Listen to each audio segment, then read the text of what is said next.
जिंदाबाद जिंदाबाद जिंदाबाद प्रजापति समाज जिंदाबाद जिंदाबाद जिंदाबाद गुरु दक्ष प्रजापति महाराज की जय। भारत माता की जय। भारत माता की जय। गंगवा साहब को जय श्री राम जय श्री राम जय श्री राम। कुरुक्षेत्र पहुंचे मंत्री रणवीर गंगवा ने कहा, आज रात देश के प्रधानमंत्री अपना संबोधन देश के नाम देंगे। सभी लोगों को उनका संबोधन सुनना चाहिए क्योंकि बड़ा महत्वपूर्ण संबोधन आज देश के प्रधानमंत्री देशवासियों को देने वाले हैं।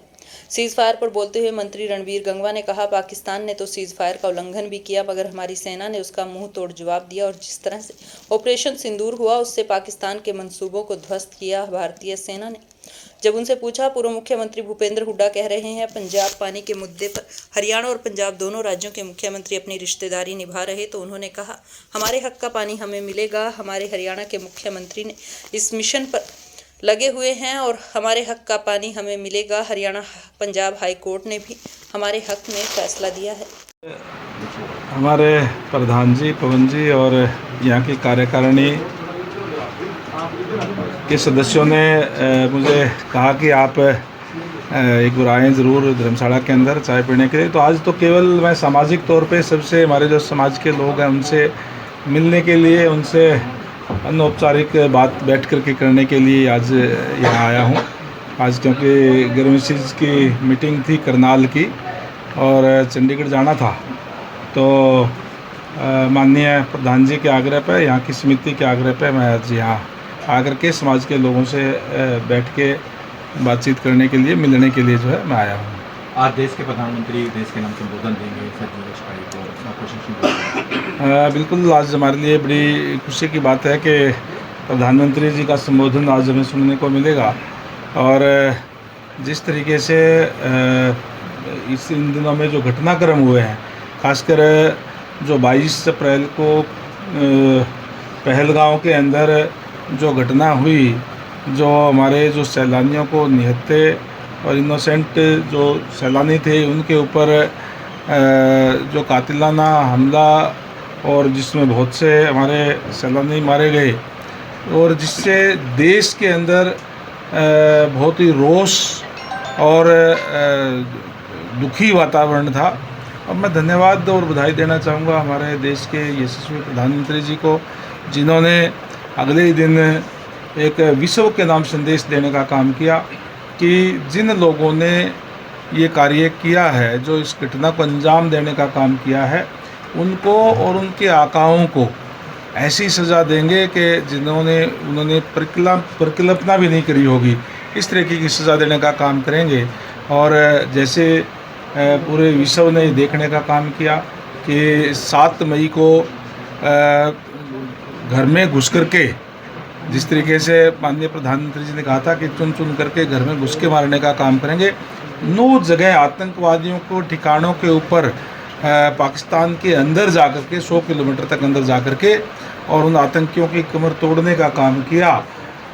इसके लिए मैं जहाँ माननीय प्रधानमंत्री जी को बधाई देना चाहता हूँ, वहीं हमारी जो सेनाएं हैं उनको भी सैल्यूट करना चाहता हूँ कि उन्होंने इस कार्य को अंजाम देने का काम किया, जिससे जो देश के अंदर रोष और दुख था उनको सुकून देने वाली खबर आई कि आज मोदी जी का भारत है, आज नया भारत है और इस नए भारत के अंदर आतंकवादियों का कोई भी स्थान नहीं है।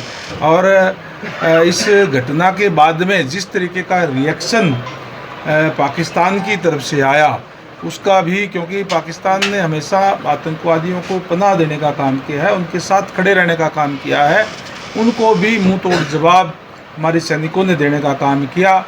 और आज पाकिस्तान को घुटने के बल ला करके उन्होंने अंतर्राष्ट्रीय स्तर पर भी जा करके ये प्रे करने का काम किया कि किसी तरीके से सीज फायर करने का काम करें। लेकिन अपने आदत के मुताबिक जिस तरीके का उन्होंने सीज फायर करने के बाद भी कुछ घटनाएं करने का काम किया, उसका भी हमारी सेना ने मुंह तोड़ जवाब देने का काम जो किया। हमारी सेना आज का भारत मजबूत भारत है, हमारी सेना सशक्त सेना है और मैं सेना के जवानों को सैल्यूट करता हूँ। सर, विपक्षी कह रहे हैं कि जब सर्वदलीय बैठक बुलाई गई, राय ली गई, अब जब सीज फायर हुआ उसके बाद विपक्षी दलों की राय नहीं ली गई, खासतौर पर कांग्रेस का। देखिए, जहाँ तक ये घटना हुई उसके बाद में 140 करोड़ जो देशवासी है एकजुट होकर के एक स्वर में हमारी सेना के साथ मोदी जी के साथ थे साथ हैं और एक ही सुर में सब ने ये कहा कि मोदी जी फैसला लें और पूरी देश की जनता जो है हमारी सेना के साथ और सरकार के साथ है। उसी का परिणाम है कि आज थोड़े से टाइम में ही एकदम से पाकिस्तान को घुटने पर लाने का काम किया और जो आतंकी थे उनका नाश करने का भी काम किया और इस बात का भी घोषणा की है कि आतंकवाद के खिलाफ हमारी लड़ाई जारी है। कोई भी आतंकवादी घटना अगर होती है तो उसको युद्ध मान करके हम उसको जवाब देने का काम करेंगे। सर लास्ट वाला है मेरा,